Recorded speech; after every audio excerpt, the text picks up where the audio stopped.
गौरशाही के फितने को लेकर मुमरा पुलिस द्वारा दर्ज की गई फर्जी एफआईआर पर रफीक कामदार यानी हिंदुस्तानी रिपोर्टर की क्या रही बात, उलेमाओं के प्रेस कॉन्फ्रेंस में देखिए।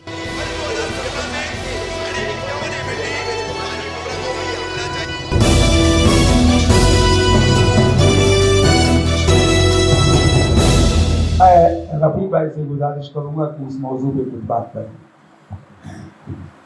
अस्सलाम वालेकुम। गौहरशाही का फितना मैं तो देखते रहता था, मीडिया में काम करता हूँ 35 साल से, सहाफत में ही पूरा मेरा जिंदगी का सफर रहा। तो गौहरशाही को देख ही रहा था और उस पर गाय बगाए बात हो रही थी। तो परसों 24 तारीख को ऑफिस पर मैं अपने काम कर रहा था, तो मुझे डॉक्टर उजैर आलम साहब का फोन आया 4:28 पर फोन आया और उजैर साहब ने मुझे बताया कि रफीक भाई ऐसा ऐसा गौहरशाही का फितना फैलाने वाला जो यहाँ के गिरोह का उनका सरकर्दा है, उसको हम लोगों ने पकड़ लिया है। और उसके एक रात पहले रशीद कंपाउंड में एक सुन्नी मस्जिद है, वहाँ के इमाम साहब हैं, उन्होंने ही जो है मौलाना साद साहब और बासित साहब, मुफ्ती बासित साहब, इन लोगों सबसे कांटेक्ट करके इनको बुलाया था। तो एक वहां पर चिश्तिया कपड़े पहन करके घूमने वाला बंदा है, चाय घूम घूम कर बेचता है, वो वहां पर गौहरशाही को फैला रहा था, लोगों को कन्विंस कर रहा था। अब वो सब लोगों को इन्होंने बुला करके, बैठा करके, उनको काफी तरीके से दीन की रोशनी में समझा करके उनकी गलतियां उनको दिखाई। फिर वहां पर हाजी रेहान पीतल वाला भाई भी आए, उन्होंने भी एक अहम किरदार निभाया। बहरहाल फिर उन लोगों ने माफी तलाफी की, तौबा दिल्ला की, इमाम साहब ने दोबारा उनको कलमा पढ़ाया। अब ये सारा मामला जो है, ये वहां मुझे जब मैं जफर भाई के ऑफिस में पहुंचा हूँ उजैर साहब के कॉल के बाद, तब मुझे पता चली ये बातें। और जब मैं पहुंचा हूँ, देखिए पुलिस का जो, मैं एकदम बोलूंगा बुरा लगेगा, जो करना है आगे एक और केस कर लेना, जो बोलते हैं वो कैसे होता है, उसकी ये मिसाल दे रहा हूं मैं। 4:28 को मुझे कॉल आ रही है। अब मैं मुबीन अपार्टमेंट से पूरा घूम के मित्तल से, चौराहे से, मैं नसीम बाग की गली में जफर भाई के ऑफिस तक पहुंचूंगा। 10 से 12 मिनट तो मुझे लगेगा वहां से, ट्रैफिक वगैरह मिला करके। तो मैं 4:38 या 4:40 के आसपास पहुंचा हूं और देखा तो वो खबीज जो है वही बैठा हुआ था और ये लोग उससे बातचीत कर रहे थे। खुद नौजवान थे, थोड़ा गर्मजोशी में थे, उनको फिर समझाया भी गया, रोका भी गया, किसी तरह की कोई गलत हरकत नहीं करने दी गई।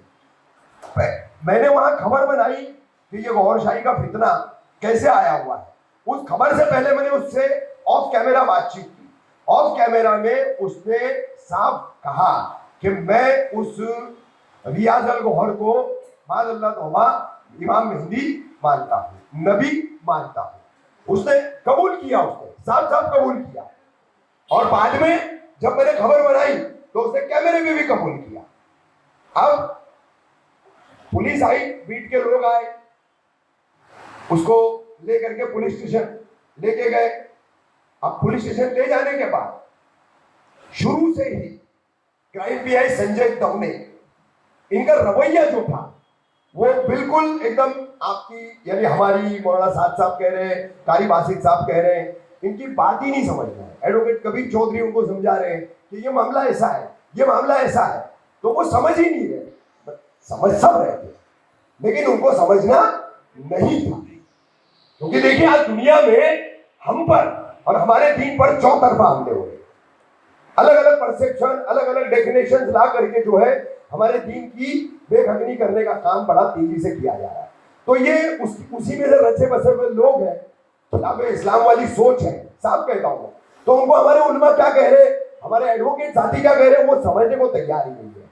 मैंने उनको वहां पर फिर कहा कि दवने साहब कृपया आप थोड़ा सा ध्यान दीजिए, अब मैं जो आपको कह रहा हूँ समझिए। बोले क्या? तो उनके ठीक सामने मौलाना साद साहब बैठे थे। मैंने कहा इनको देखिए, क्या हुलिया है इनका, देखिए आपने? बोले हाँ। मैंने कहा भी इसको देखिए, क्या हुलिया है इसका, टोपी पहना है, दाढ़ी रखा है, कुर्ता पैजामा है। आप इन दोनों को क्या समझ रहे, क्या जान रहे, क्या मान रहे? बोले मुसलमान। मैंने कहा यही हमारा मसला है, यही हमारा मसला है, यही हमारी शिकायत है कि ये है हमारे मुसलमान और ये मुसलमान नहीं है, ये मुसलमान नहीं है। तो ये हुलिया हमारा रख रहे, नाम हमारा रख रहे, हमारी मस्जिदों में आ रहे, हमारे मदारिस में आ रहे, हमारी वली अल्लाह की दरगाह शरीफ के अहाते में इलाकों में जा रहे और वहां लोगों को ला इलाहा इल्लल्लाह का कलमा पढ़ा। तो फिर अच्छा ठीक है, फिर बातों को समझ करके फिर भी हमारे एडवोकेट हजरात ने जो सेक्शन दिए थे वो पूरे सेक्शन उन्होंने उसमें लगाए थे। एक एनसी का सेक्शन दिया और एक पुरानी आईपीसी का 295 रिलीजियस सेंटिमेंट हर्ट करना, ये हर्ट करने वाला जो एक नॉर्मल सेक्शन है वो उन्होंने लगाया। बहरहाल वो एफआईआर हुई और आज हमको पता चला तो हम लोगों के खिलाफ मौलाना साद साहब, इमाम मोहम्मद अहमद मुल्तानी साहब, अफजल मेमन, कबीर चौधरी, मैं और बगैर नाम के अन्य दो अन्य, तो ऐसे 7 लोगों के खिलाफ जो एफआईआर दर्ज हुई, ये हमारे पुलिस स्टेशन के निकलने के एफआईआर अपनी कराने के 2 घंटे के बाद हुई है। उसी रात को 25 तारीख की तारीख लग चुकी थी और उसी रात को वो एफआईआर की गई। अब उसके लिए उस मुर्तद ने सोर्सेस लगाए कुछ, वो सोर्सेस जो है पॉलिटिकल पार्टी से जुड़े हुए हैं, समझ सकते हैं आप कहां के सोर्सेस होंगे, कैसे होंगे। तो ये पूरा मामला, अब मैं पहुंचा हूं, उसको घर से बुला करके जफर भाई के ऑफिस में बिठा करके बातचीत करने का पहला दौर खत्म हो चुका था, उसके बाद मैं पहुंचा हूं। तो यही सबसे बड़ा सबूत है कि मुझे उस केस में डाला गया, मतलब केस ही झूठी बनाई गई, एफआईआर ही फर्जी बनाई गई, गढ़ करके बनाई गई। क्योंकि आप जो ये तमाम उलमा हजरात यहां पर मौजूद है ना, मैंने आज एक वीडियो डाला है, क्यों डाला है समझिए उस बात को।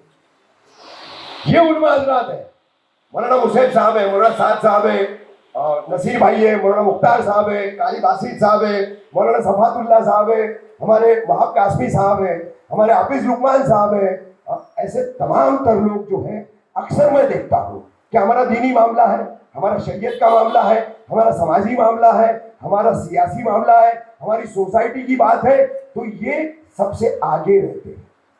और अक्सर हमारी ये कोशिश रहती है, जाती तौर पर मेरी ये सोच है कि अगर कोई मूवमेंट चले, कोई मामला चले, तो हमारे किसी भी उलमा का नाम किसी भी एफआईआर में न हो। विशालगढ़ का एहतजाज हमने किया, मैंने साफ तौर पर कारी बासित साहब थे, मौलाना साहब साहब थे, मैंने कहा आपने किसी को कुछ बोलना नहीं है, वो मैं निपट लूंगा। केस मुझ पर बना, केस मुझ पर बना, फिर कारी बासित साहब का भी नाम आ गया उसमें। तो बहरहाल नामूज़े रिसालत में रामगिरी वाले मामले में इन्होंने 16 तारीख रात 12 बजे तक 11, सवा 11, साढ़े 11 तक जो है वो पूरा अल्फाज क्या थे, आखिरी वाले अल्फाज, मौलाना साहब साहब यहां बैठे, इन्होंने कॉल किया मुझे और कहा रफीक भाई अब तो इंतहा हो गई। मैंने कहा क्या हुआ मौलाना साहब? बोले ये कह रहे हैं कि ये इन उलमाओं को कोई काम धंधा नहीं है, यहां दिमाग चाटने चले आते। हमारा जख्म क्या है, हमारा दर्द क्या है? आका नबी करीम सल्लल्लाहु ताला अलैहि वसल्लम की नामूसे रिसालत, वो दर्द लेके हमारा, वो शिकायत लेके हमारे उलमा पहुंचे हैं, और आप हमारे उलमा जो अंबियाउल वारिस है उनको वहां पर जो है बेइज्जत कर रहे हैं। नहीं रहा क्या मुझसे? मेरे 2 ऑपरेशन हुए थे उस वक्त एक साथ। मैंने पहुंचा पुलिस स्टेशन पहुंच करके जो मुझे करना था, अल्लाह ने मुझसे जो काम लेना था उस वक्त, जो कैफियत मेरी बनी थी वो मैंने किया। अब तमाम उलमा हजरात है, तमाम मीडिया है, विधायक जितेंद्र आवाड जो करेंगे सो करेंगे, लेकिन मैं तमाम उलमाओं की हाजिरी से पूरे मुमरा कौसा के आका नबी करीम सल्लल्लाहु ताला अलैहि वसल्लम को चाहने वाले हर मुसलमान को आवाज देता हूं, जुमा नमाज बाद तैयार रहो और मुमरा पुलिस स्टेशन इस फर्जी एफआईआर के खिलाफ इंसाफ के लिए चलो। तमाम उलमा आगे रहेंगे, हम तमाम शहरवासी पीछे रहेंगे। ये जंग लड़नी है, जीतनी है, ताकि दोबारा इस तरह का कोई भी फर्जी मामला हमारे उलमाओं पर, हमारे माशरे के वकीलों पर और काफियों पर दर्ज करने की पुलिस की हिम्मत कभी ना हो। अल्लाह हाफ़िज़।